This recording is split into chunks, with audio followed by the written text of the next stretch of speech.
Miss Parker, will you marry my daddy? He's so lonely. The day a kindergarten teacher met the billionaire single father who would change her life forever. Miss Parker, will you marry my daddy? The words came out in a whisper, but they hit me like a scream. I looked up from the picture book in my hands to find Phoebe Thorne standing beside my reading chair, her small body trembling, tears streaming down her heart-shaped face, her stuffed rabbit, the one with the missing eye, and the fur worn down to threads, hung from her grip like it was the only thing keeping her anchored to the earth. He's so lonely, Miss Parker. She wiped her nose with the back of her hand, her hazel eyes holding a desperation that no 5-year-old should ever have to carry. He cries when he thinks I'm sleeping. He stares at pictures of Mommy until his eyes go all empty and dark. I think he's dying inside, and I don't know how to save him. I'm listening to this child, this kindergartner who should be worried about sharing crayons and learning to tie her shoes, and she's asking me to marry her father, a man I've barely spoken to beyond quick hellos at pickup time. And the worst part, the part that terrifies me more than anything, is that some broken piece of my heart is actually considering it. But I'm getting ahead of myself. Let me tell you how a carefully controlled kindergarten teacher, who swore she'd never risk her heart again, ended up in the most unexpected love story of her life. Because this isn't just about a lonely billionaire or a desperate child. This is about what happens when a 5-year-old sees the truth that 2 broken adults are too scared to admit. This is about second chances, impossible questions, and the day everything. I thought I knew about love got turned completely upside down. My name is Briar Parker, and this is the story of how I learned that sometimes the bravest thing you can do is let a child teach you how to hope again. 3 months earlier, I stood in my kindergarten classroom at Meadowbrook Elementary, arranging construction paper into perfect stacks. Everything in my life existed in perfect stacks, organized, predictable, safe. The alphabet rug stretched across the reading corner, worn thin from 7 years of small bodies settling in for story time. The morning sun filtered through windows decorated with student artwork, 25. Interpretations of family that I'd helped guide without ever sharing my own story. Because I didn't have a story. Not anymore. Not since Daniel. I checked my watch. 7:45. 15 minutes before my students would burst through that door with their chaotic energy and their honest questions and their complete inability to lie. That's why I loved kindergartners. They were incapable of deception. When they loved you, they said it. When they were angry, they showed it. When they were scared, they cried. No hidden agendas. No secret families tucked away in other states. Briar, you need to let it go. That was 3 years ago. My best friend Mallory's voice echoed in my head from our conversation the night before. You can't punish every man on earth because Daniel turned out to be a sociopath. I'm not punishing anyone, I told her, organizing my already organized bookshelf. I'm just choosing safety. You're choosing loneliness. Maybe the first was. But loneliness was predictable. Loneliness couldn't wake you up at 3 a.m. with a confession that your entire relationship had been a lie. Loneliness couldn't introduce you to the wife and 2 children you never knew existed. Loneliness couldn't make you question every decision, every instinct, every moment of happiness you thought you'd experienced. So yes, I chose loneliness. I chose my classroom, and my students, and my carefully constructed walls. The children started arriving at 8 o'clock sharp.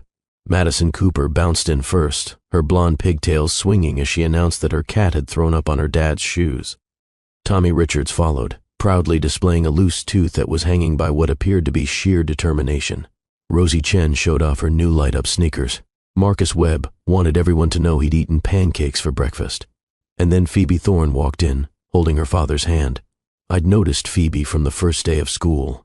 Not just because her file noted that her mother had died 2 years prior, not just because she was whip-smart and perceptive beyond her years, but because she watched people, really watched them, like she was trying to solve puzzles that adults couldn't even see. Good morning, Phoebe. I smiled at her, then glanced up at her father. Mr. Thorne. Callahan, please. His voice was deep, tired. He wore a suit that probably cost more than my monthly rent. But his eyes carried the kind of exhaustion that no amount of money could fix. Have a good day, Phoebe B. Bye, Daddy. Phoebe hugged his legs, then watched him leave with an expression that made my chest ache. She turned to me with those 2 old eyes. Miss Parker, do you think grown-ups know when they're sad?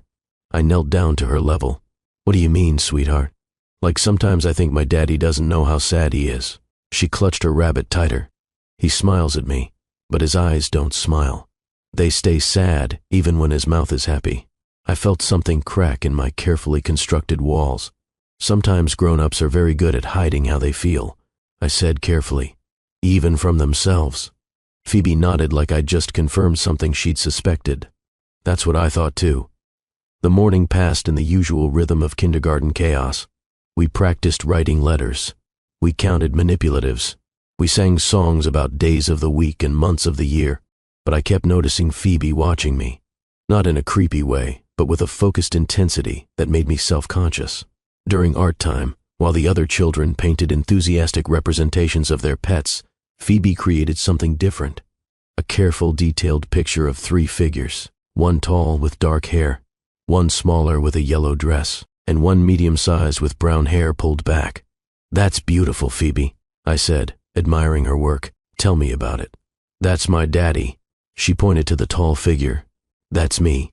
She pointed to the small one. "And that's you." I felt my breath catch. "Me?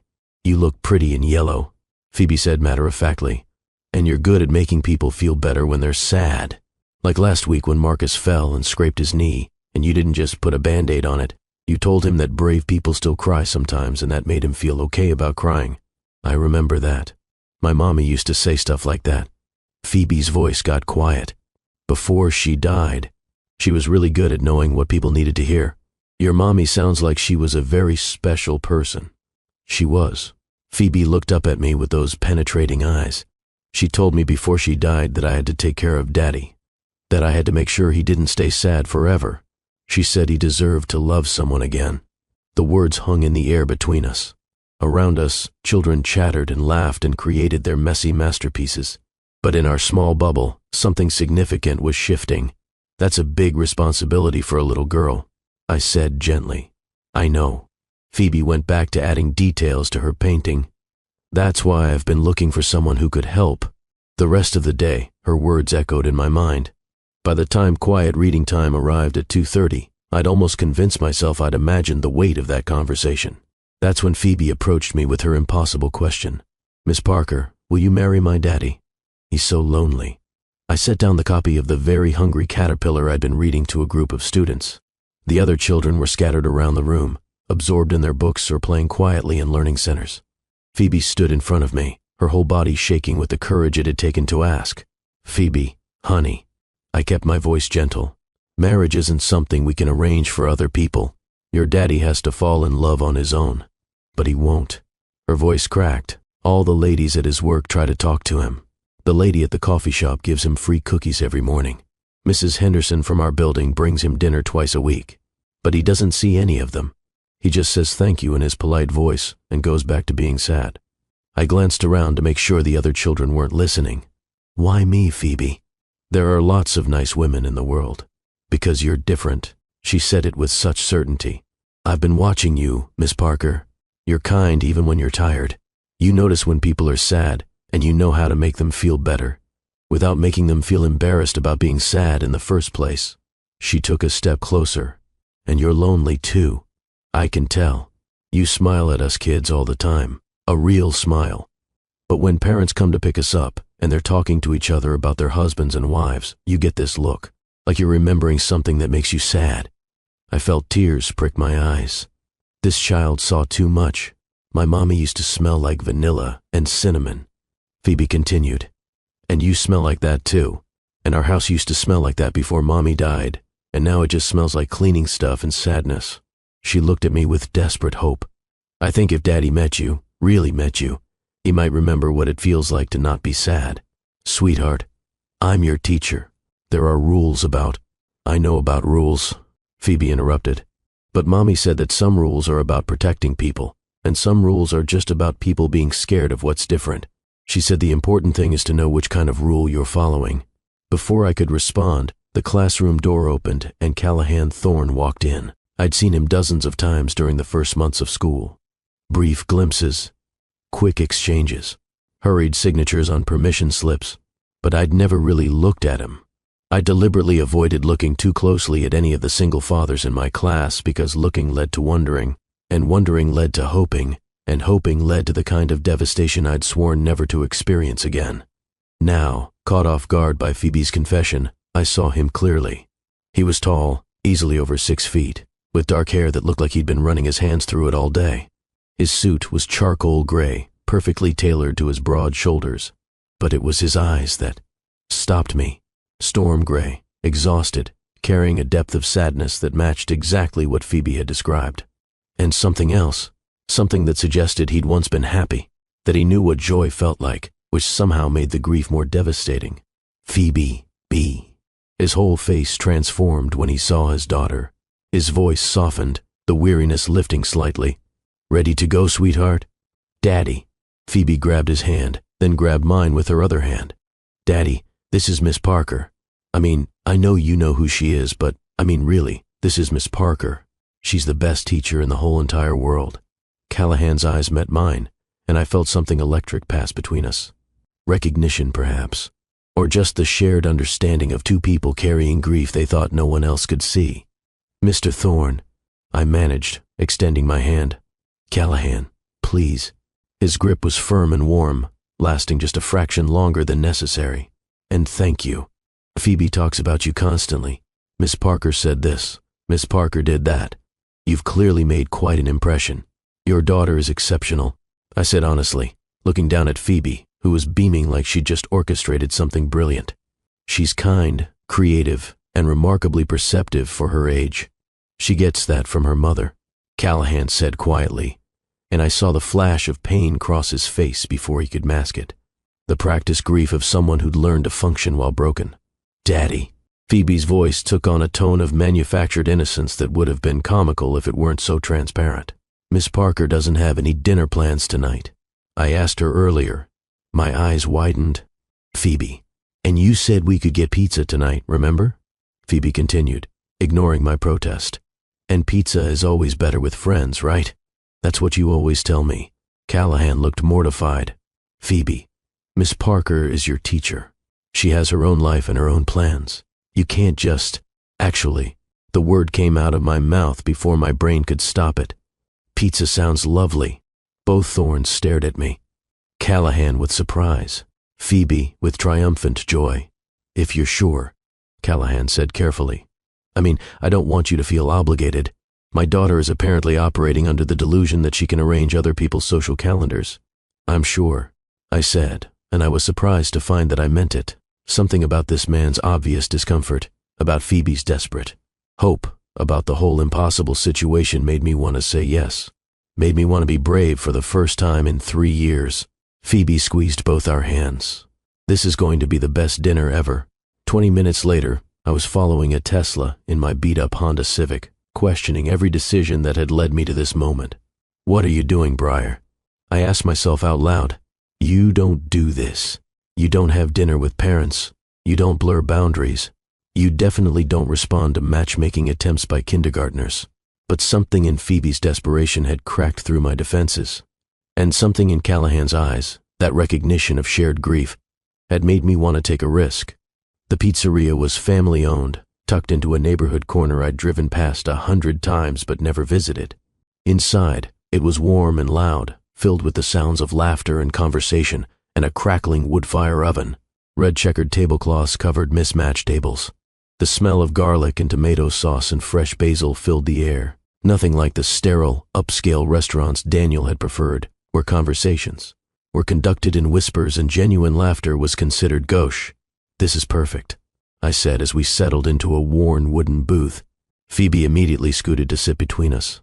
"We come here every Friday," she announced. "It's our tradition. Daddy says traditions are important because they help you remember the good stuff even when you're having a hard day." "That's very wise," I said, looking at Callahan. He shrugged, looking self-conscious. "My therapist suggested establishing routines after Annalise died. Pizza Fridays became our thing. The casual mention of therapy, the ease with which he said his late wife's name, it suggested a man who'd done the work of grief, who wasn't trying to pretend the past hadn't happened." "Annalise," I said gently. "What a beautiful name." "She was beautiful," Callahan said, and there was no performative sadness in his voice, just simple truth, inside and out. Kind, funny, completely unpretentious despite coming from old money. She kept me grounded when my business started taking off. "What do you do?" I asked. "I run Thorn Capital Management. We handle investment portfolios for high net worth individuals and corporations." He said it the way someone might say they worked in accounting. Matter of fact, slightly apologetic.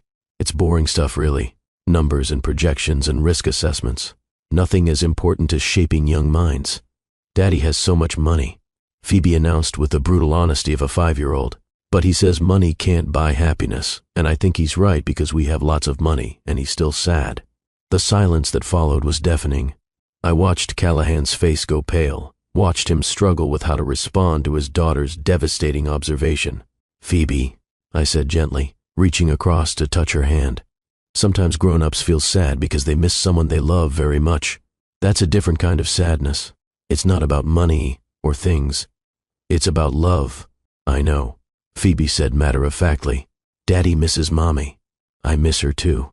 But Mommy used to say that the best way to honor people we love is to keep living and keep loving. That's what she told Daddy before she died." I heard them talking. Callahan's hand trembled as he reached for his water glass.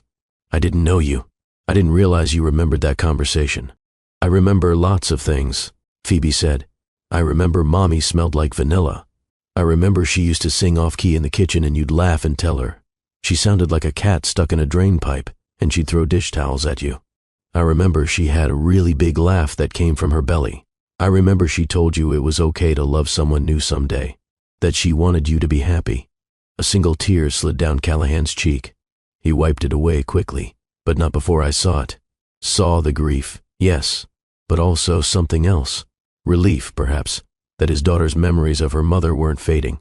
That Annalise was still present in their lives in a way that was healthy rather than haunting. "Your mommy sounds like she was an extraordinary woman," I said to Phoebe, feeling my own throat tighten. "She was." Callahan's voice was rough. "She threw elaborate tea parties for Phoebe with mismatched cups and stuffed animals. She volunteered at homeless shelters and animal rescues and never wanted any recognition for it. She laughed at my terrible jokes and called me out when I got too focused on work." He smiled sadly. "She would have absolutely loved that you're Phoebe's teacher. She always said teachers were the real heroes, that anyone could make money, but it took someone special to shape young souls." I felt something shift in my chest, a loosening of the tight grip I'd kept on my own emotions. "Can I tell you something?" I heard myself say.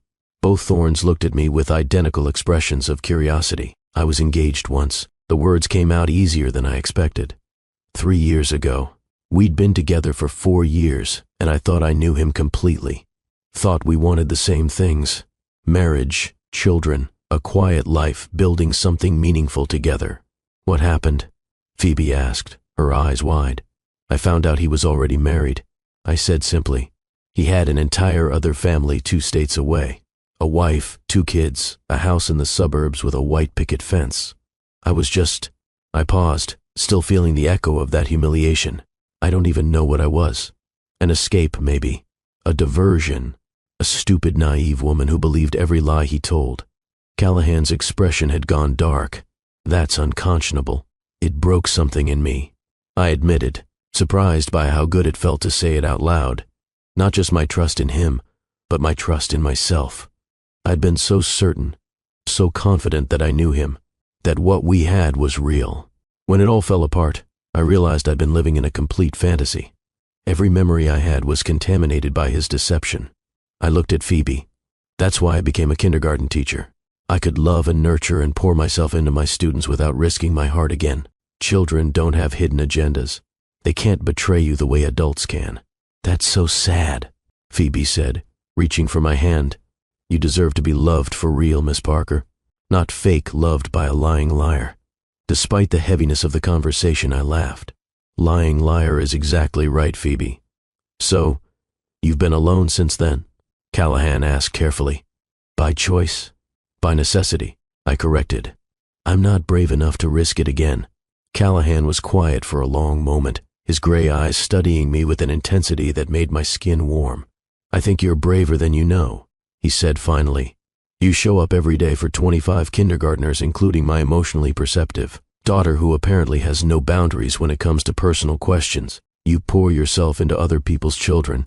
You let yourself care even though caring always comes with the risk of loss. That takes tremendous courage. It's different, I protested. Children are honest, straightforward. What you see is what you get. No, Callahan said gently. They just have very obvious agendas.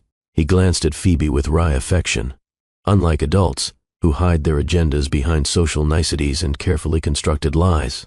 The waiter arrived, breaking the intensity of the moment. We ordered a large pepperoni pizza, garlic knots, a Caesar salad. Phoebe requested extra cheese with the seriousness of someone ordering at a Michelin-star restaurant. As we waited for our food, Phoebe chattered about school, about how Tommy Richards had finally learned to tie his shoes after weeks of practice, about the butterfly garden they were planning in the spring, about her best friend Rosie's new puppy, who was apparently both adorable and completely untrained. I watched Callahan as he listened to his daughter, the way his entire face softened, the way he gave Phoebe his complete attention despite the phone that kept buzzing in his pocket. This was a man who loved his child more than anything in the world, who'd somehow managed to stay present and engaged despite his grief. You're staring, Callahan said quietly while Phoebe was distracted by the arrival of garlic knots. I felt heat rise in my cheeks. Sorry, I was just thinking that Phoebe is lucky to have you. Sometimes I'm not sure about that, Callahan said, his voice low. I'm terrified every single day that I'm screwing her up, that she needs things I can't give her, that I'm not enough. She doesn't need you to be perfect, I said. She needs exactly what you're already giving her. Presence, consistency, love. The rest is just details. His eyes met mine again, and something passed between us. Understanding, recognition, the beginning of something that felt dangerous and inevitable. The pizza arrived, and Phoebe attacked it with enthusiasm. Sauce ended up on her chin, cheese stretched in long strings, her joy completely unself-conscious. Callahan and I ate more carefully, stealing glances at each other when we thought the other wasn't looking. Miss Parker, Phoebe said suddenly, setting down her third slice. Do you like my daddy? Phoebe. Callahan's voice held a warning. What? She blinked innocently. I'm just asking. It's important to know if people like each other before you can be friends. Your father seems like a very nice man, I said diplomatically. But do you like him? Phoebe persisted. Like, do you think he's funny and smart and good at taking care of people? I think. I paused, choosing my words carefully. I think your father is clearly devoted to you, and he's been very kind this evening. And yes, he seems both funny and smart. See, Daddy? Phoebe turned to Callahan triumphantly. She likes you. Callahan looked like he wanted the floor to open up and swallow him. I'm going to have a very long talk with you about boundaries, young lady. But Phoebe was undeterred. And, Daddy, do you like Miss Parker? Callahan's eyes found mine, and I saw something in them that made my heart race. Yes, Phoebe. I like Miss Parker very much. The air between us seemed to thicken. Around us the restaurant buzzed with life and noise and movement, but in our small booth, time seemed to slow. Good, Phoebe announced, completely satisfied. Then we should do this again, maybe next week. We'll see, sweetheart, Callahan said, but he was still looking at me. If Miss Parker wants to, I'd like that, I heard myself say. I'd like that very much. The rest of the evening passed in a blur of easy conversation and comfortable silences. We talked about books, about movies, about the ridiculous politics of kindergarten parents and the equally ridiculous politics of the finance world.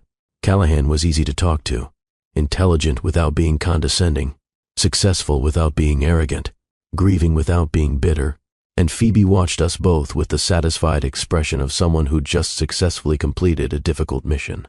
When we finally left the restaurant, Phoebe was yawning but triumphant. Thank you for dinner, I said to Callahan in the parking lot. This was unexpected, but really lovely. Thank you for saying yes, he said. I know Phoebe put you on the spot, but I'm glad you came.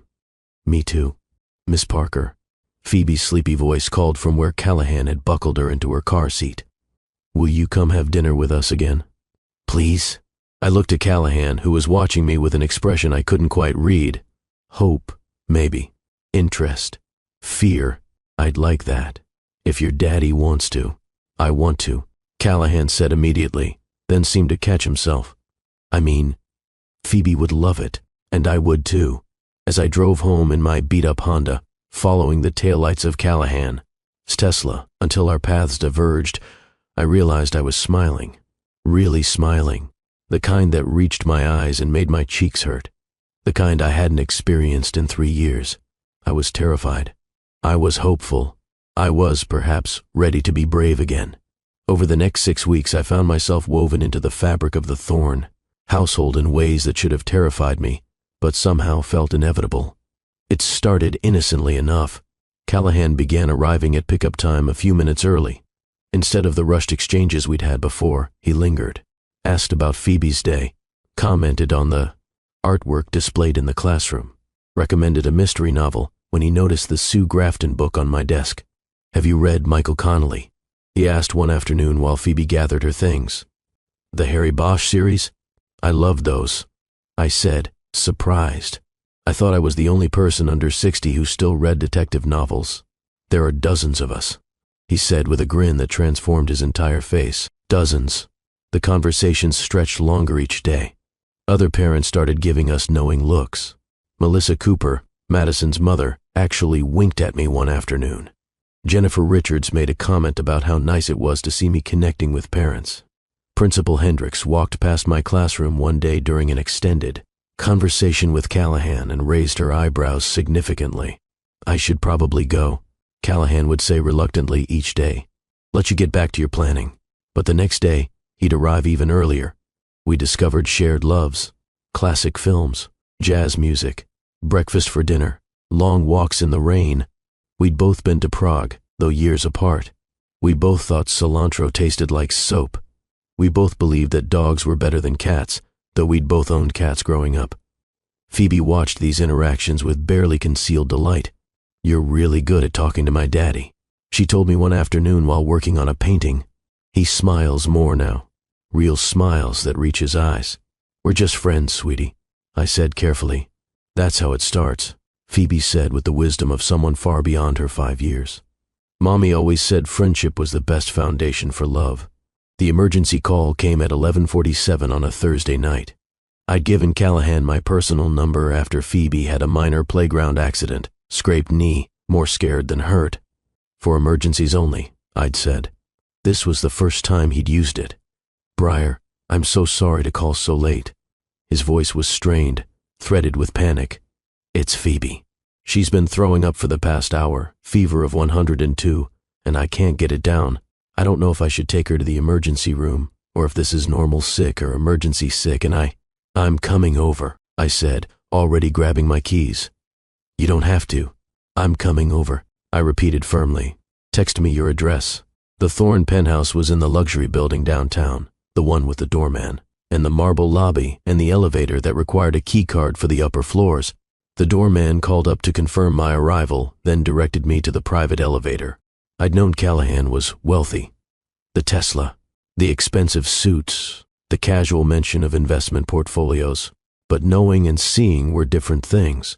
The elevator opened directly into his penthouse, floor-to-ceiling windows overlooking the city, modern furniture that belonged in design magazines, artwork that was probably worth more than my car. But it was also lived in. Phoebe's drawings covered the refrigerator, books scattered across surfaces, a well-loved stuffed rabbit on the couch, toys in a basket by the window. Callahan looked wrecked when he met me at the elevator, hair disheveled, button-down shirt untucked, barefoot, his eyes wild with worry. "Thank God you're here," he said. "I've been completely useless.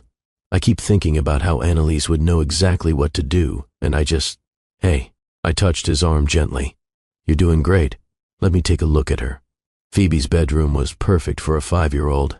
Soft purple walls, glow-in-the-dark stars on the ceiling, bookshelves overflowing with picture books, and in the center, a small figure curled up in bed, pale and miserable. "Miss Parker." Phoebe's voice was weak. "You came." "Of course I came, sweetheart." I sat on the edge of her bed, feeling her forehead.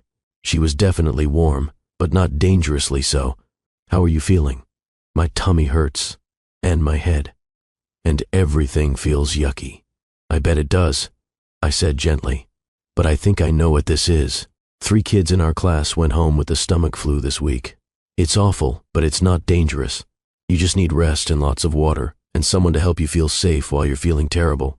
Callahan appeared in the doorway. Is she okay? She's going to be fine, I said. It's the bug that's going around school. Miserable, but not serious. I watched the tension drain from Callahan's shoulders. Oh, thank God, I thought. I didn't know. Annalise always handled the sick days. Well, now you've got backup, I said, standing. Do you have ginger ale? Saltines? Children's Tylenol? I think so. Callahan looked helpless. Maybe. Why don't you check? I'll stay with Phoebe. Over the next several hours, Callahan and I worked together in a way that felt startlingly natural. He brought supplies. I administered medicine. We took turns sitting with Phoebe, reading her favorite stories in soft voices, bringing her small sips of water, changing her sheets when necessary. At 4 a.m, with Phoebe finally sleeping peacefully, I found Callahan, standing at the floor-to-ceiling windows, looking out at the city lights. Thank you, he said without turning around. I don't know what I would have done if you hadn't come. You would have figured it out, I said, joining him at the window. You're a good father, Callahan. I'm terrified every single day, he admitted. Terrified that I'm screwing her up, that she needs things I can't give her, that I can't be enough for her. She doesn't need you to be enough, I said gently. She needs what you already are. Present, devoted, willing to call for help when you need it. Callahan turned to look at me, his eyes intense in the dim light. When Phoebe asked you to marry me that first day, God, I was so mortified. But now, he stopped, shook his head. Now what? I prompted, my heart suddenly racing. Now I can't stop thinking that maybe she saw something I was too scared to see myself. He took a step closer. You're extraordinary, Briar Parker, not just as a teacher, but as a person. You're kind and wise and brave. So much braver than you give yourself credit for. Callahan, these past weeks, having you in our lives, he continued, it's like color coming back into a world that's been gray for too long. It's like remembering what it feels like to look forward to something instead of just getting through each day. I felt tears prick my eyes. I don't know what to say. You don't have to say anything, he said. I just needed you to know. I'm falling for you, Briar. Maybe I started falling that first day when you were kind to my daughter, even when she was asking you impossible questions. Maybe it was when you trusted me enough to share your own pain. Maybe it's been happening gradually, with every conversation and every smile. He reached out, gently tucking a strand of hair behind my ear. I know it's complicated, he continued. I know you're scared. I know I come with a lot of baggage, grief, and a precocious 5-year-old, and a life that's probably very different from what you're used to. But I also know that what I feel for you is real. I'm terrified, I whispered. I know. I swore I'd never do this again. I know, but I'm falling for you too, I admitted. For both of you. And it scares me to death because what if? What if I'm not like him? Callahan interrupted gently. What if I'm exactly who I appear to be? A widowed father who's been stumbling through grief and loneliness until an extraordinary kindergarten. Teacher showed him that it's possible to honor the past while still reaching for the future. What if I'm not enough? I asked, all my fears spilling out. What if Phoebe needs more than I can give? What if I can't? You're not supposed to replace anyone, Callahan said firmly. Annalise will always be Phoebe's mother, always. But there's room in our hearts, in our lives, for you to be something wonderful too. Whatever that looks like, whatever you're comfortable with. I don't know how to do this, I said helplessly. Neither do I, Callahan admitted. But maybe we can figure it out together. He leaned down slowly, giving me every opportunity to pull away. When I didn't, when I actually leaned in, his kiss was gentle, reverent, full of promise and hope, and the tentative beginning of something that felt like healing. When we finally pulled apart, I rested my forehead against his. This is crazy, I whispered. Probably, he agreed. Your daughter asked me to marry you after knowing me for a few months. She's very perceptive. I'm a kindergarten teacher. You're a billionaire. We live in completely different worlds. Do we? Callahan asked. Because right now, at 4 a.m, with my sick daughter, finally sleeping and you standing, here having given up your entire night to help us, It feels like we're in exactly the same world." He had a point. The next morning, Phoebe woke up feeling much better. She found Callahan and me asleep on the couch, my head on his shoulder, his arm around me. "I knew it," she said triumphantly. "I knew you were supposed to love each other." Over the following weeks, word spread through the kindergarten parent community with the speed of wildfire in a drought. Miss Parker was dating Phoebe Thorne's billionaire father. Some parents were thrilled. "You two are perfect together," Melissa Cooper gushed. Phoebe seemed so happy. Jennifer Richards gave me a knowing smile every afternoon. Even gruff Marcus Webb's father offered a gruff congratulations. But others were scandalized. "Isn't that inappropriate?" I overheard Karen Sullivan whisper to another parent, "Should she really be teaching his daughter while they're involved? I wonder if Phoebe gets special treatment now." Another voice murmured. The pointed questions started. Comments about conflicts of interest. Suggestions that perhaps Phoebe should be moved to another classroom. Thinly veiled accusations about my professionalism. I handled it all with as much grace as I could muster. Maintained clear boundaries in the classroom. Treated Phoebe exactly as I treated every other student, maybe even held her to slightly higher standards to avoid any appearance of favoritism.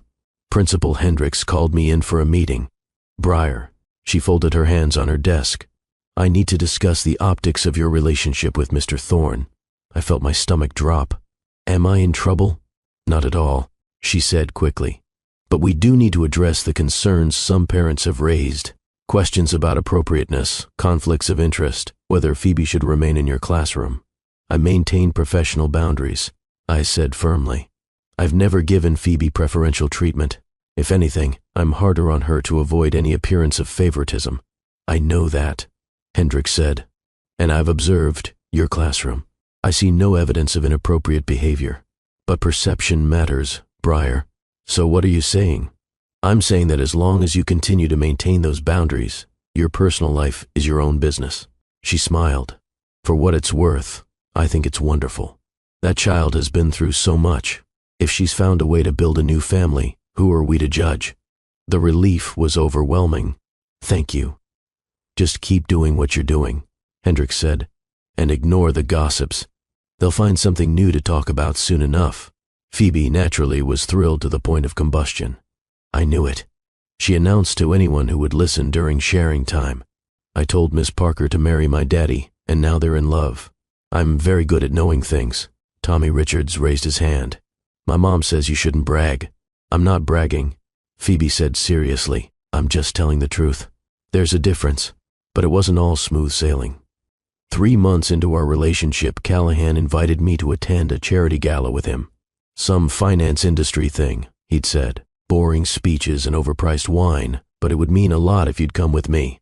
I'd said yes before fully considering what I was agreeing to. The dress arrived a week before the event, delivered to my apartment by a woman from a boutique I'd never heard of but that Callahan apparently knew well. "Mr. Thorne asked me to bring you several options," the woman said, wheeling in a rack of gowns that probably cost more than my car. "I can't accept these," I protested. "He anticipated you'd say that." She smiled. "He asked me to tell you that this is a necessary business expense. The event has a formal dress code and he'd like you to feel comfortable." I tried on 7 dresses before finding one that felt like me. Midnight blue silk that hugged in the right places and flowed in others. Elegant, but not ostentatious. The price tag made me feel sick. $4,000 for a dress I'd wear once. "It's perfect," the boutique woman said. "You look stunning." Stunning felt like an overstatement, but I had to admit, I looked good. The night of the gala, Callahan picked me up in a car that wasn't his Tesla. A sleek black town car with a driver. "You look." He stopped when he saw me, his eyes widening. "Breathtaking.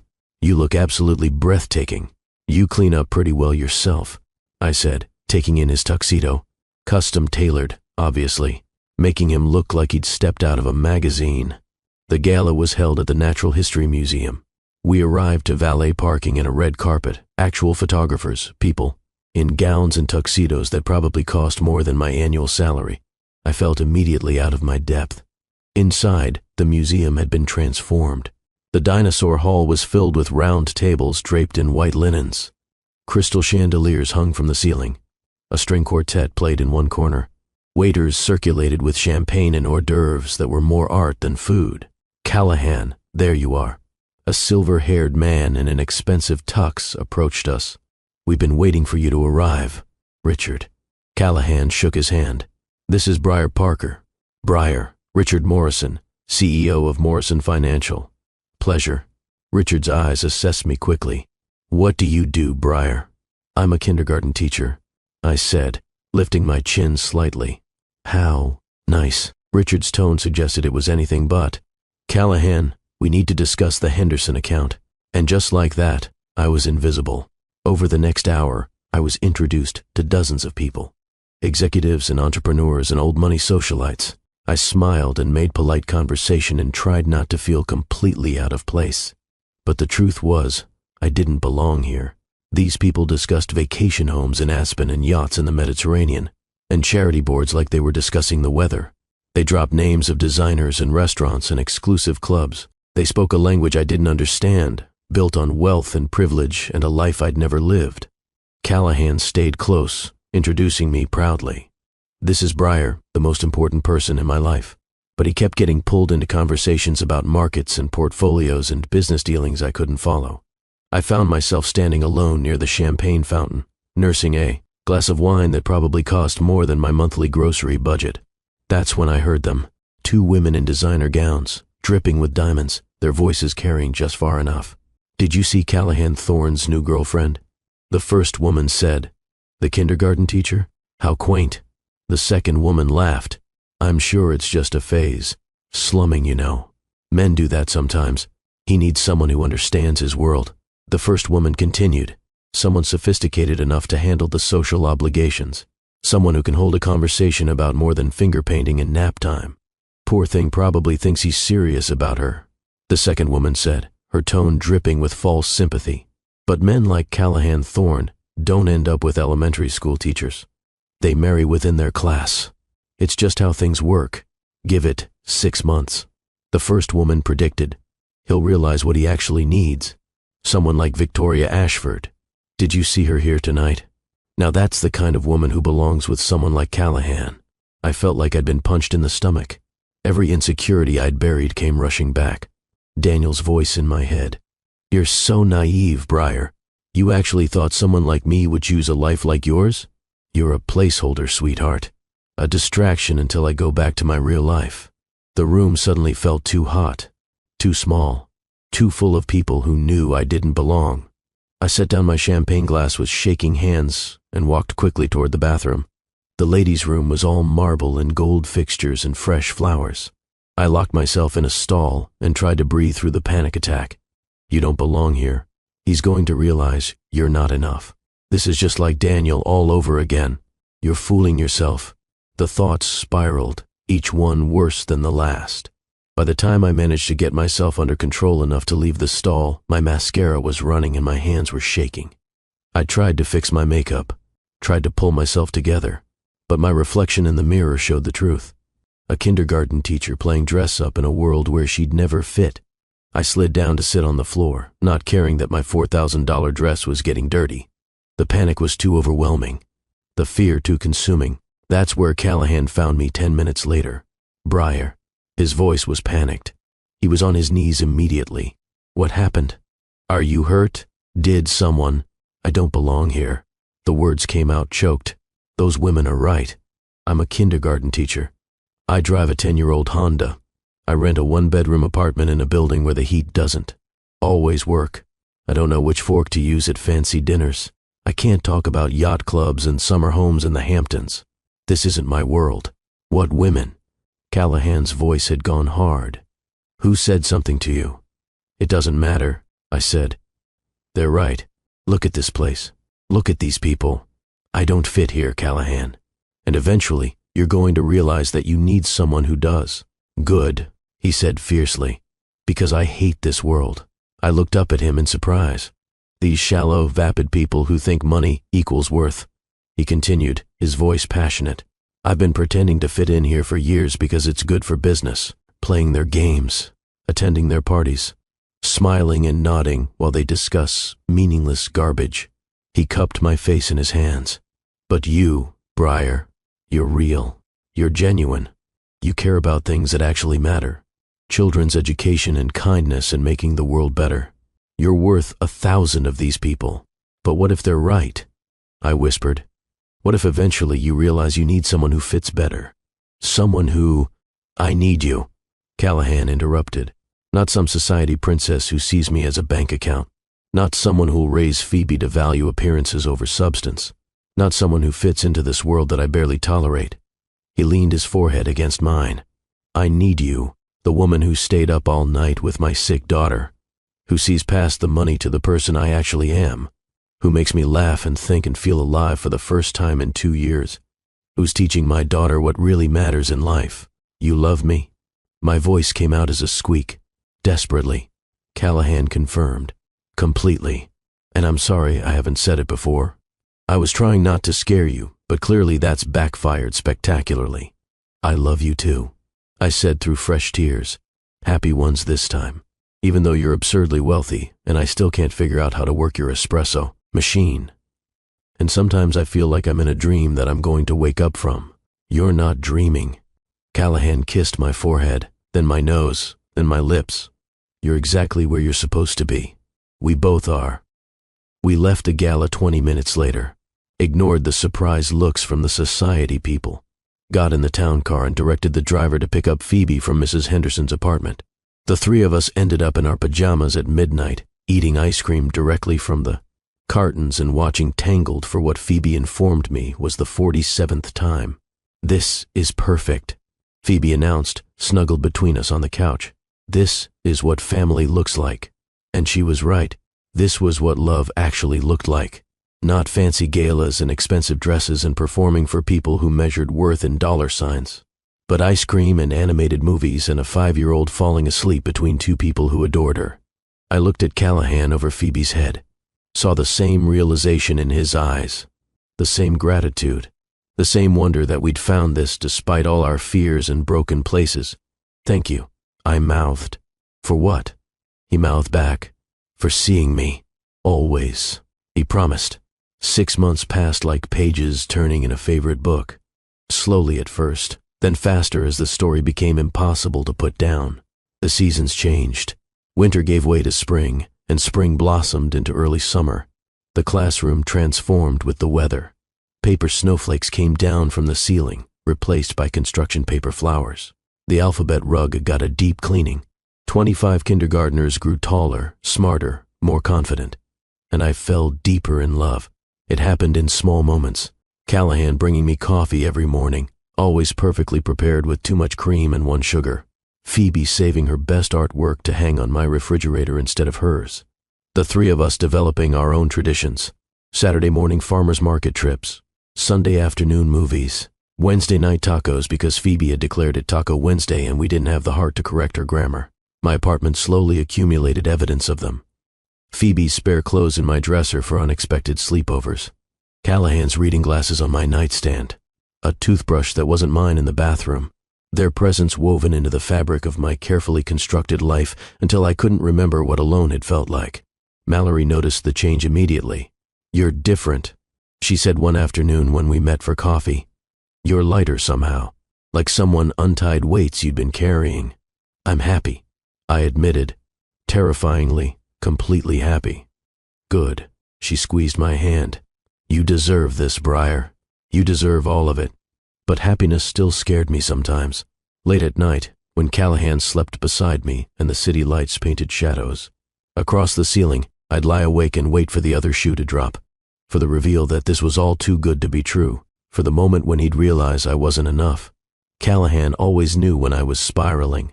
Talk to me, he'd say, pulling me closer. Tell me what's going on in that beautiful, terrifying brain of yours. What if you change your mind? I whispered one night. What if you wake up and realize you made a mistake? Then I'd spend the rest of my life trying to correct that mistake by choosing you again. He said simply, every single day, Briar. I'd choose you every single day. The school year wound down. Field day arrived with relay races and water balloon tosses. The spring concert featured 25 kindergartners singing wildly off-key renditions of seasonal songs. Graduation approached, tiny caps and gowns ordered, parents weeping over how fast their babies had grown. Phoebe was moving on to first grade, moving out of my classroom into the next phase of her education. "I'm going to miss being your student," she told me one afternoon during our end-of-year individual conferences. "But I'm glad I'll still get to be your family." "Me too, sweetheart," I said, hugging her tight. "Me too." The last day of school was chaos. Parents with cameras, children crying because they'd missed their friends, teachers passing students on to the next grade with pride and bittersweetness. Callahan arrived at pickup time with flowers. "For the best teacher in the world," he said, presenting them with a flourish that made Phoebe giggle. "You're ridiculous," I said, accepting the bouquet. "But thank you. We have a celebration dinner planned," Phoebe announced. "Daddy made reservations at the fancy restaurant with the chocolate volcano cake." "Did he now?" I looked at Callahan with amusement. "It's a special occasion." He shrugged. "End of the school year. Phoebe graduating kindergarten. 6 months of us. 6 months. It felt like both forever and no time at all. That night at dinner, in the fancy restaurant where Phoebe ordered chocolate volcano, cake as her main course, and Callahan didn't even argue. Something shifted. We weren't just dating anymore. We weren't just testing the waters. We were building something permanent. "I have something for you," Callahan said, after Phoebe had fallen asleep in the car on the way home, chocolate smeared on her face. "Can you come up for a minute?" His penthouse felt like home now. I had a key, a drawer in his dresser, space in his closet, my books on his shelves, evidence of integration everywhere I looked. Callahan carried Phoebe to bed while I waited in the living room, looking out at the city lights that had become as familiar as my own reflection. "Okay," he said, returning. "Close your eyes. Callahan, trust me. Just close them." I did. Felt him take my hand. "Lead me somewhere in the apartment." "Stop." "Okay." His voice was nervous. "You can open them." I opened my eyes to find myself in his bedroom. Except it had been transformed. Candles everywhere, rose petals scattered across the floor, photographs hung on strings across the room, images of the three of us over the past 6 months, at the farmer's market, watching movies, walking in the park. Each photo a moment I'd forgotten was being captured, but now treasured seeing preserved. "What is this?" I asked, my voice barely above a whisper. This is me being terrified and hopeful and completely certain all at the same time. Callahan said, "This is me asking if you can see a future with us. Not just dating, not just seeing where things go, but really, truly building a life together." "Callahan, I know it's fast," he continued quickly. "I know we've only been together 6 months. I know the logical thing would be to wait longer, take more time, be absolutely certain. But Briar, I am certain. I've never been more certain of anything in my life." He pulled a small box from his pocket, but didn't open it yet. "I'm not asking today," he said. "I'm not proposing right now because I want you to have time to think, time to be sure, time to not feel pressured or rushed or like you have to say yes because we're standing in this romantic setup and it would be awkward to say no." "Then, what are you doing?" I asked, tears already streaming down my face. "I'm telling you my intentions," he said. "I'm telling you that when you're ready, when you've had time to think and process and be absolutely certain, I'm going to ask you to marry me, to be Phoebe's stepmom, to build a family with us. And I wanted you to know that's where this is heading so you could decide if that's what you want too." He opened the box. Inside was the most beautiful ring I'd ever seen. Simple, elegant, a single diamond on a delicate band. Perfect for someone who worked with 5-year-olds and couldn't wear anything too elaborate. "I bought this 2 months ago," Callahan admitted.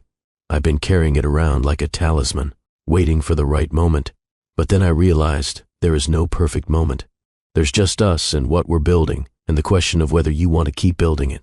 I couldn't speak, could barely breathe. "You don't have to answer now," he said quickly. "Take all the time you need. A week, a month, 6 months. However long you need to be certain. I just wanted you to know, to see where my heart is, to understand that this isn't casual for me. It never has been." I found my voice finally. "You're not asking me to marry you?" "Not yet," he said. "Not until you're ready." "What if I'm ready now?" Callahan's eyes widened. What if I don't need time to think?" I stepped closer to him. What if I've known for months that this is what I want? What if the only thing that's been stopping me from hoping for this is fear, and I'm tired of letting fear make my decisions? Briar, ask me, I said. Right now, ask me. Are you sure? He looked uncertain. I don't want you to feel pressured. I'm sure, I said firmly. I'm terrified and hopeful and completely certain all at the same time, just like you. Callahan took a shaky breath.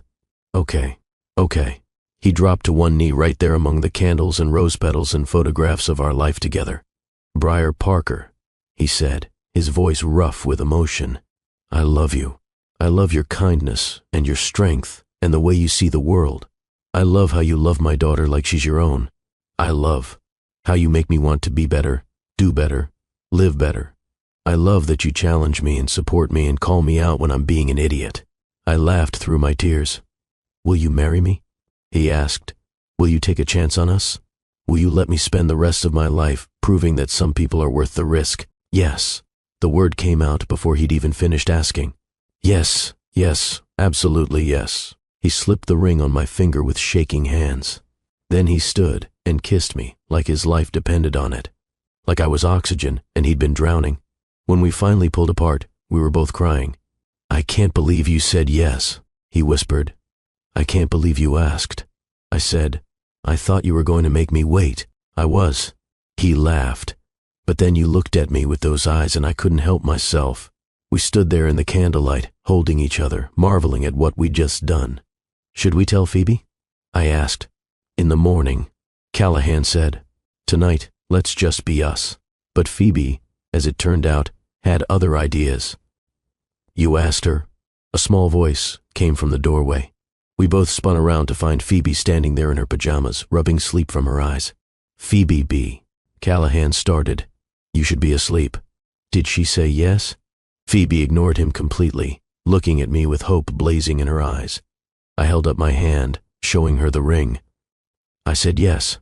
Phoebe screamed, actually screamed with joy, launched herself at both of us. We caught her in a group hug, all three of us laughing and crying. I knew it. Phoebe said, I knew you were supposed to be our family. I'm very good at knowing things. Yes, you are, I agreed.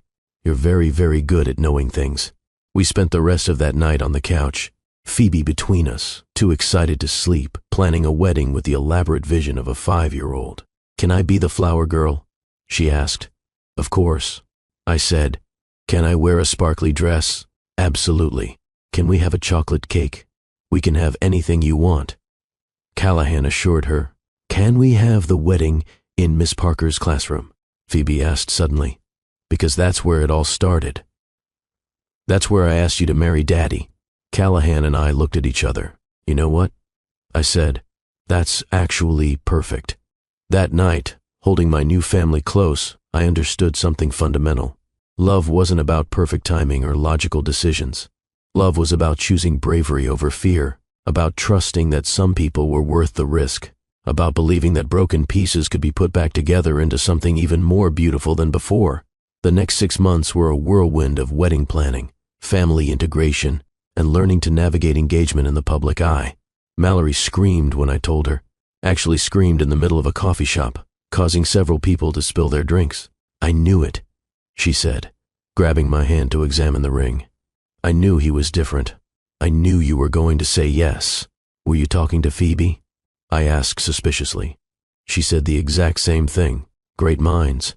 Mallory grinned. Now tell me everything. Every single detail. The announcement in the school district newsletter caused a minor sensation. Several parents sent congratulatory emails. A few sent concerned messages about boundaries and appropriateness. Principal Hendricks sent a bottle of champagne with a note that read, Finally, some good news. Planning a wedding in a kindergarten classroom presented unique challenges. We can't have too many guests. I told Callahan and Phoebe one Sunday afternoon while we brainstormed. The classroom only holds about 50 people comfortably. Then we only invite 50 people, Callahan said easily. The people who really matter. Phoebe was busy making lists. In crayon, naturally. Guest list. She read importantly. Grandma and Grandpa Thorne. Aunt Mallory. Miss Jennifer from school. Tommy and Marcus and Rosie and Madison from my class. All of your classmates? I asked, amused.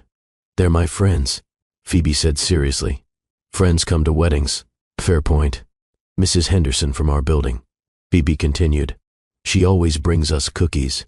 And the doorman, Frank, because he always asks about Daddy's feelings.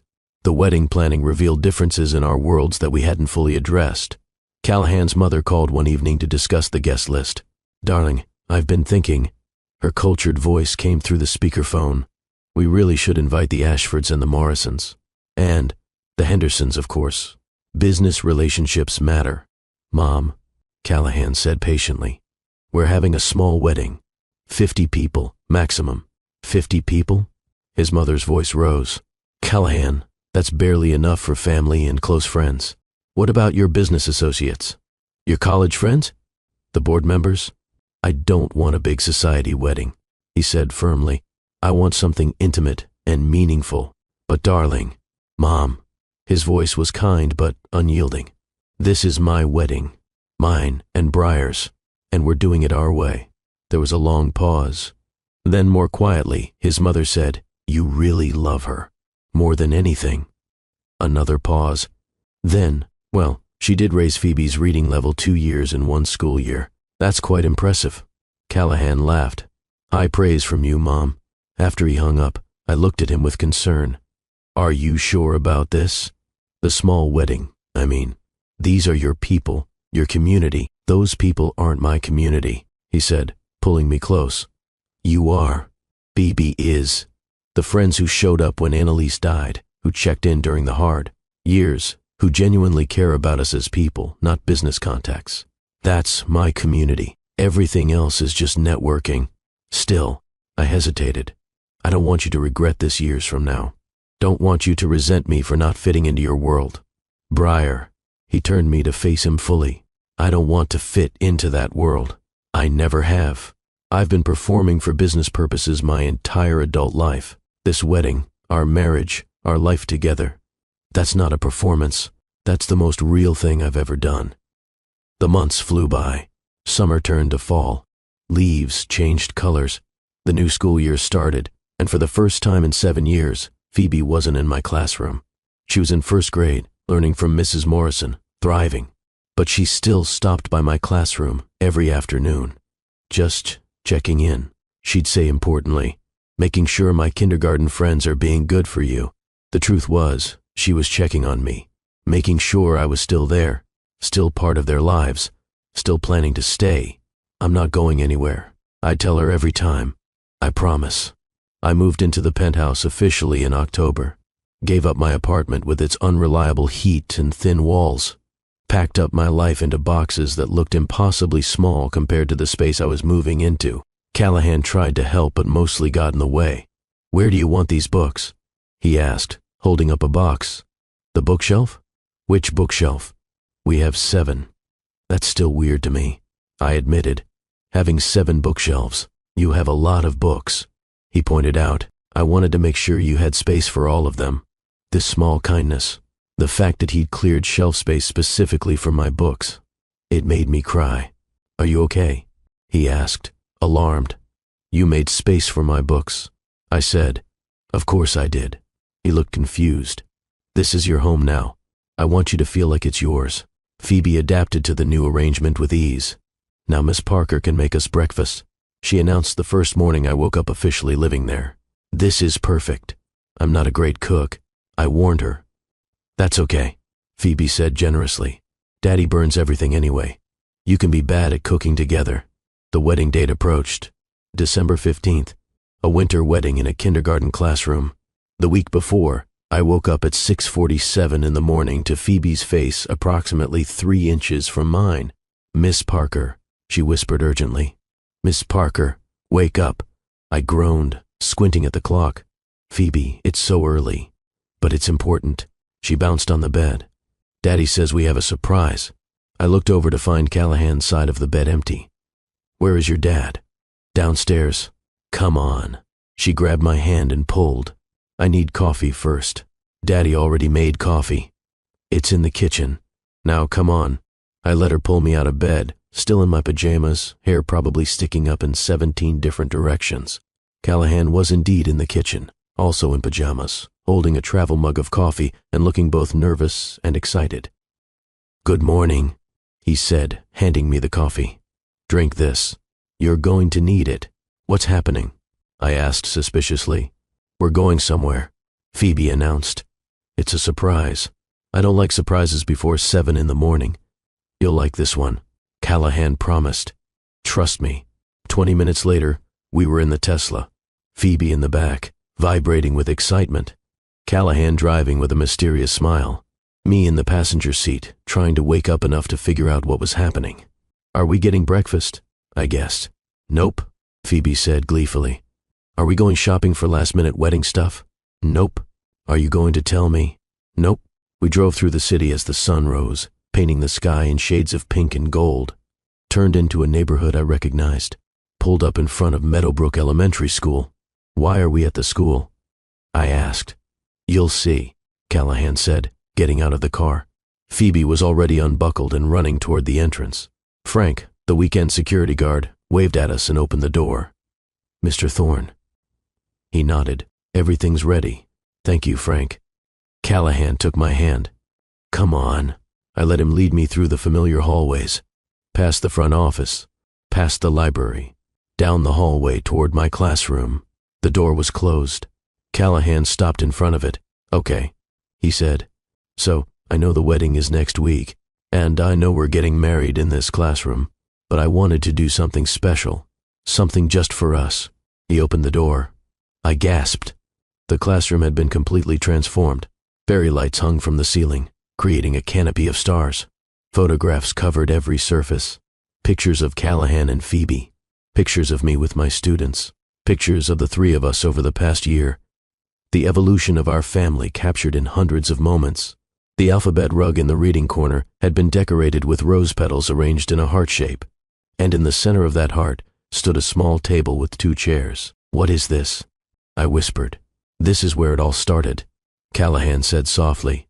"Right here, in this reading corner. Phoebe asked you an impossible question, and somehow, impossibly, you said yes. Not that day, but eventually, you said yes to trying, to hoping, to taking a chance on us." He led me into the room. Phoebe followed, uncharacteristically quiet. "I wanted you to see this," Callahan continued. "Wanted you to see what I see when I think about us. All these moments, all these memories, this whole year of falling in love with you." The photographs were chronological. I could see the progression. Early pictures where Callahan and I stood carefully apart, both of us guarded. Middle pictures where we'd started to relax, to lean into each other. Recent pictures where we looked like what we were, a family. I made that one. Phoebe pointed to a drawing tacked up among the photographs. It was her picture from that first day. 3 figures, Daddy, Phoebe, and me. "You saved this?" I asked, touching the worn construction paper. "I save all her drawings," Callahan said. "But this one was special. This was the day I started to hope that maybe Phoebe was right, that maybe you were supposed to be our family." I felt tears streaming down my face. "There's one more thing," Callahan said. He walked to the reading corner, to the table I'd noticed. On it sat a photo album I'd never seen before. "I made this for you," he said. "For us, so we'd never forget how we got here." I opened the album with shaking hands. The first page had a single photograph. Phoebe on her first day of kindergarten, standing outside the school, looking nervous and brave. "That was the day she met you," Callahan said quietly. "The day everything started to change." The next pages documented our journey. Pictures I didn't know he'd taken. Me reading to students, laughing at something Phoebe said, looking at him when I thought he wasn't watching. Each image captured with love and attention and care. Halfway through the album, the pictures changed. Now they included all 3 of us. Our first dinner at the pizza place. Phoebe's sick night, a selfie Callahan had taken while I slept on his couch. The farmer's market. Movie nights. Ordinary moments made extraordinary by the fact that we were together. The final page had a photograph from last week. The 3 of us in the park, fall leaves scattered around us, all of us laughing at something Phoebe had said.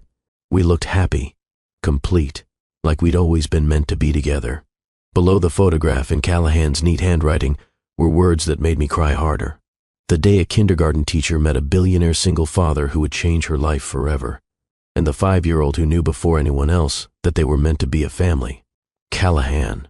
I couldn't speak past the lump in my throat. I know the proposal is supposed to happen next week, he said, during the wedding, in front of everyone. But I wanted to do this first. Just us. Just our family. He dropped to one knee right there in the reading corner where it had all started. Phoebe, he said. Come here, sweetheart. Phoebe joined him, kneeling beside her father. Briar Parker, they said together, clearly having rehearsed this. Will you marry us? I laughed through my tears. You already asked me this. I already said yes. We know, Callahan said. But that was asking future you. This is asking present you.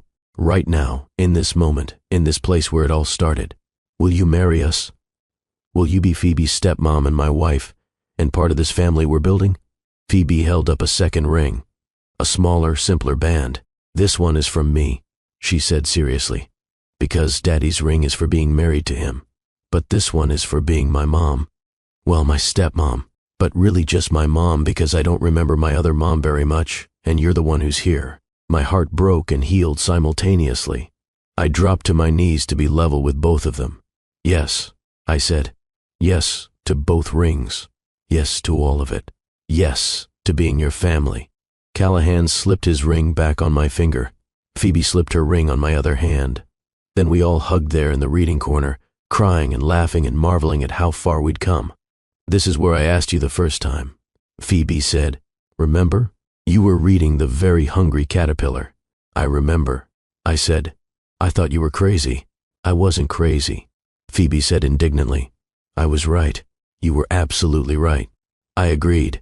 You're very good at knowing things. We spent the next hour in that classroom, drinking coffee that Callahan had brought in a thermos, eating donuts that Phoebe had picked out, looking at all the photographs and memories displayed around the room. Can we keep it like this? I asked. For the wedding? That was the plan. Callahan said, if you like it. I love it. I said, it's perfect. The wedding itself, 1 week later, was everything I'd never known I wanted. The guest list ended up being exactly 50 people. Callahan's parents, his sister who flew in from Boston, Mallory and a few other close friends, Mrs. Henderson from Callahan's building, Frank the doorman, who cried through the entire ceremony, some of Phoebe's classmates with their parents, a handful of Callahan's actual friends, not business associates, Principal Hendricks, a few teachers from Meadowbrook Elementary, intimate, meaningful, full of people who'd supported us through the journey. The classroom looked magical. Callahan later admitted it was a team of professional decorators he'd hired, had enhanced the fairy lights and photographs, added elegant touches that complemented rather than overwhelmed the space. White flowers in simple vases, chairs arranged in a semicircle around the reading corner. I got ready in Principal Hendricks's office with Mallory and Phoebe. My dress was simple, ivory lace, tea-length, elegant but not ostentatious, comfortable enough to wear in a kindergarten classroom, perfect for someone who valued substance over show. Phoebe's flower girl dress was, as requested, very sparkly. She twirled in front of the mirror. I look like a princess, she announced. You are a princess, Mallory agreed, adjusting Phoebe's flower crown. A princess who arranged her dad's wedding, Phoebe said proudly. I'm very good at that. Yes, you are, I said, kneeling down to her level. Thank you, Phoebe, for being brave enough to ask me that impossible question. It wasn't impossible, Phoebe said seriously. I knew you were supposed to be our family. Some things you just know. Music started playing in the hallway. A string quartet. Callahan had spared no expense on the musicians, playing something beautiful and classical. That's our cue, Mallory said. You ready? I looked at myself in the mirror, looked at Phoebe in her sparkly dress, thought about Callahan waiting for me in the classroom where this had all begun. I'm ready, I said. Phoebe went first, scattering rose petals with theatrical flourish and announcing to anyone who would listen, I made this happen. I asked Miss Parker to marry my daddy.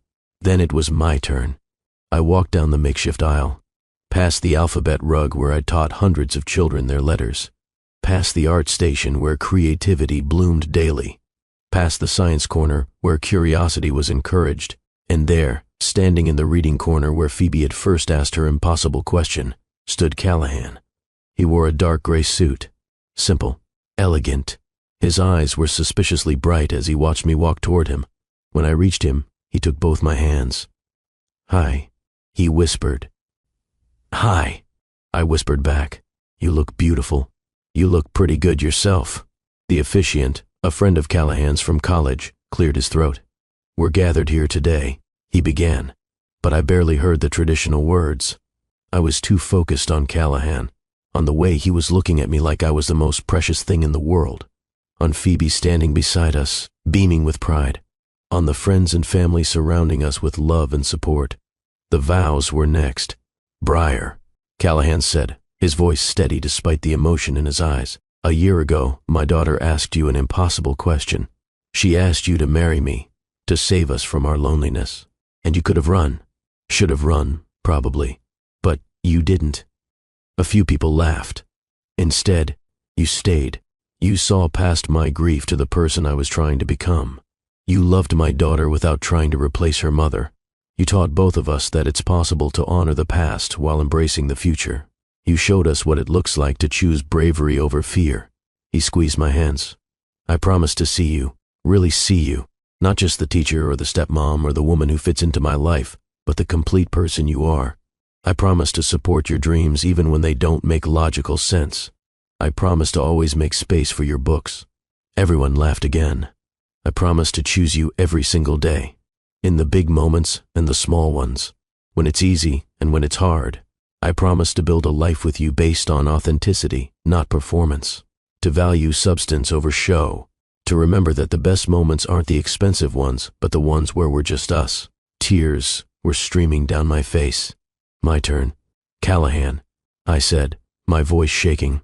"When Phoebe asked me to marry you, I thought she was crazy. I'd sworn off love, built walls around my heart, chosen safety over risk, but she saw something I was too scared to see. She saw that sometimes the bravest thing you can do is let yourself hope again." I looked at Phoebe, who was crying happy tears. "You taught me that broken pieces can be put back together, that second chances are real, that family isn't about biology, it's about showing up. I promise to choose courage over fear, to trust when trusting is hard, to love openly instead of guardedly." I looked back at Callahan. "I promise to see Phoebe as the gift she is, to honor Annalise's memory by loving her daughter fiercely, to never try to replace what came before, but to build something new and beautiful alongside it. I promise to call you out when you're being an idiot." Callahan laughed through his own tears.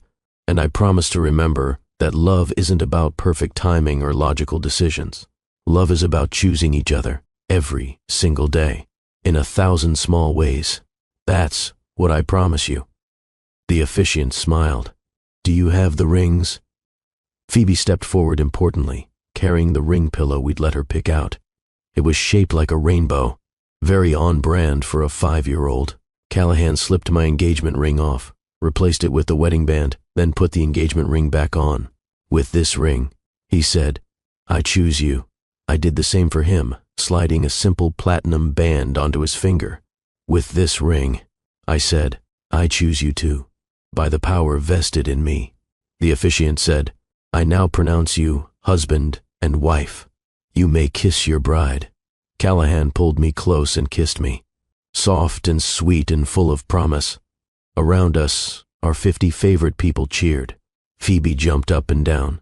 "They're married," she announced to anyone who would listen. I made this happen. The reception was held in the school cafeteria, transformed with the same elegant simplicity as the classroom. Round tables with white linens, simple centerpieces, twinkling lights, a cake that was half traditional white wedding cake, half chocolate, per Phoebe's insistence. We ate, we danced, we listened to toasts. Mallory stood up first. "I've known Briar for 15 years, she said, "and I've never seen her as happy as she's been this past year.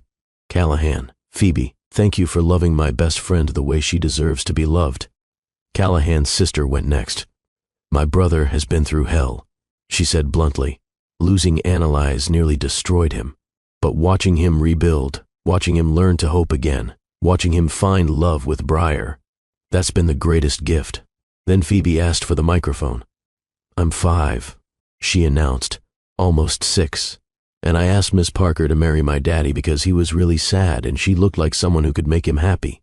And I was right because I'm very good at knowing things." Everyone laughed. "Also," Phoebe continued seriously, "Miss Parker is now my mom. Not my teacher anymore, just my mom. And I think my other mom would be really happy about that because she told me before she died that Daddy deserved to love again. So this is a happy day for everyone." There wasn't a dry eye in the room. The rest of the evening passed in a blur of joy. Dancing with Callahan, dancing with Phoebe, dancing with both of them at once, cutting the cake, feeding each other bites while Phoebe made gagging noises. As the evening wound down, I found myself standing in my classroom. Our classroom, the place where everything had started. Callahan joined me, wrapping his arms around me from behind. "Happy?" he murmured into my hair. "Deliriously," I said, terrifyingly, completely. "Good," he kissed my temple, "because I plan to keep you this happy for the next 60 years. Only 60? I'm being conservative." He laughed. "Fine. 100 years. Deal." We stood there in comfortable silence, looking at the fairy lights and photographs, and the reading corner where Phoebe had asked her impossible question. "Thank you," I said quietly. "For what?" "For being brave enough to let me love you. For trusting me with Phoebe. For seeing past my walls to the person I was trying to hide. Right back at you," he said. "For staying when you could have run. For loving us even though we came with complications. For choosing hope." Phoebe found us then, sleepy and happy. "Can we go home now?" she asked, yawning. "I'm tired from all the wedding stuff." "We can go home," Callahan said, scooping her up. All 3 of us. Home. As we drove through the city, Phoebe fell asleep in the back seat, still in her sparkly dress. Callahan held my hand. The wedding rings caught the streetlights, sending small rainbows across the car interior. I thought about the journey that had brought us here, the heartbreak that had made me build walls, the little girl brave enough to ask an impossible question, the man willing to wait for my fear to transform into hope. I thought about Annalise, who I'd never met but who I honored by loving her daughter, who'd given Phoebe permission to help her father find love again, who'd been wise enough to know that love doesn't end when someone dies, it just changes form. And I thought about the future stretching ahead of us, the ordinary moments that would become extraordinary simply because we'd share them, the challenges we'd face and overcome together, the family we'd continue building, day by day, choice by choice. "Best proposal ever?" Callahan asked quietly, glancing at me. I thought about it, about the traditional proposal with the ring and the romance, about the surprise proposal in the classroom, about all the small proposals we'd made to each other over the past year, the daily choices to stay, to trust, to love. "The best proposal," I said finally, "was the one from a 5-year-old in a kindergarten classroom who refused to let the adults in her life stay broken. Everything else was just details." Callahan smiled. Phoebe would be pleased to hear that. We pulled into the parking garage, carried Phoebe up to the penthouse, now officially our home, put her to bed in her purple room with the glow-in-the-dark stars. "Good night, Mom," she mumbled sleepily. The word hit me square in the chest. "Mom." "Good night, sweetheart," I whispered, kissing her forehead. "Thank you for being so brave." Later in our room, Callahan and I stood by the window looking out at the city. "Mrs. Thorne," he said, trying out my new name. "That's going to take some getting used to," I admitted. "We have time," he said. "The rest of our lives, actually. The rest of our lives." It sounded like a promise and a gift and an adventure all at once. 6 months later, on a regular Tuesday afternoon, I stood in my kindergarten classroom with a new group of students. 25 5-year-olds learning their letters and numbers and how to navigate the complicated world of friendship and feelings. A little boy named Christopher approached me during quiet reading time. "Miss Thorne," he said, "I changed my name after the wedding. Can I ask you something?" "Of course, Christopher. My dad is really lonely," he said, his eyes wide and serious. "He's sad all the time since my mom left. Do you think you have any friends who might want to marry him?" I felt my heart clench with recognition and compassion. "Oh, Christopher," I said gently, kneeling down to his level. "I understand you want your dad to be happy, but marriage isn't something we can arrange for other people. But it worked for Phoebe." he said. She told me about how she asked you to marry her dad, and now you're a family. I smiled. Phoebe's situation was very special, and very unusual. But you're happy now, right? Christopher pressed. You and Mr. Thorne and Phoebe? I looked at the reading corner where it had all started. Thought about my life now. Waking up next to Callahan every morning. Phoebe calling me Mom. The ordinary magic of our daily routine. The extraordinary gift of second chances. I'm very happy. I confirmed. But Christopher, the best thing you can do for your dad is just love him. Be there for him. Let him know you care. The rest will work itself out in time. Christopher looked disappointed, but nodded. That afternoon, when Callahan picked up Phoebe, I told him about the conversation. Another matchmaking kindergartner, he said with amusement. Should I be worried? Absolutely not, I said, kissing him. I'm a one matchmaking kindergartner woman. Phoebe overheard. Are you talking about me? Because I am very good at matchmaking. I should probably start a business. You're 6, Callahan pointed out. You can't start a business. I could be a consultant. Phoebe said seriously. I helped Miss Thorne, Mom, find you. I could help other people find their families too. Let's maybe wait until you're at least 7, I suggested. Fine, Phoebe sighed dramatically. But I'm going to be the best family consultant ever. You'll see. That night, the 3 of us had our traditional Taco Wednesday dinner. Phoebe told elaborate stories about her day. Callahan and I exchanged amused glances over her head. After dinner, we watched a movie. Phoebe fell asleep between us on the couch as she often did. Callahan carried her to bed while I cleaned up the kitchen. When he returned, he wrapped his arms around me from behind. Happy? He asked, the same question he'd asked on our wedding day. Deliriously, I said, the same answer I'd given then. How about you? More than I ever thought I'd be again. He said honestly, you and Phoebe, this life we've built. It's everything I didn't know I could still have. We stood there in comfortable silence, his arms around me, the city lights twinkling beyond the windows. Thank you, I said softly. For what? For asking me an impossible question. I turned to face him. For trusting a kindergartner's wisdom. For being patient with my fear. For showing me that some risks are worth taking. Right back at you, he said, kissing me gently. For saying yes. For loving us. For being brave. Later, as I lay in bed waiting for sleep, I thought about the journey that had brought me here. From broken and closed off to whole and open. From terrified to trusting. From alone to belonging. I thought about the moral I'd learned, the one I'd someday share with my students. That second chances are real, but only if you're brave enough to take them. That children sometimes see truths adults deliberately blind themselves to.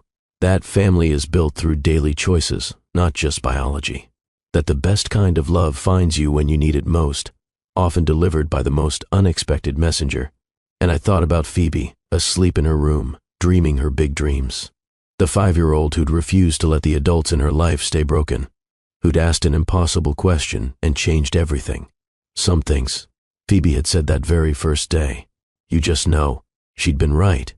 The best proposals didn't always come from adults on bended knee. Sometimes they came from kindergartners with wisdom beyond their years and hearts big enough to heal 2 broken people who'd forgotten how to hope. Sometimes love found you in a kindergarten classroom during quiet reading time. Sometimes a child's desperate plea became the catalyst for the most beautiful beginning of all. And sometimes, just sometimes, the impossible questions had the most perfect answers.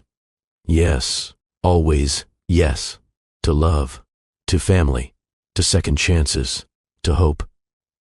Yes, if this story touched your heart, if you believe in second chances and the wisdom of children and love that heals, share it with someone who needs hope today. And remember, sometimes the bravest thing you can do is let yourself be loved again. Subscribe to Love and Twilights with Dr. Phillips for more stories that remind us what really matters. And tell me in the comments, have you ever had a child teach you something profound about life and love? I'd love to hear your stories, because in the end, that's what we all need. Connection, hope, the courage to say yes to love even when it terrifies us, and sometimes the wisdom to listen when a 5-year-old tells us exactly what we need to hear. This is the story of how a kindergarten teacher met a billionaire single father who would change her life forever. But more than that, it's the story of how a brave little girl refused to accept that love only happens once. how she saw past the walls and the fear and the grief to the possibility of healing. It's the story of how impossible questions sometimes have the most beautiful answers. And that was the most perfect beginning of all.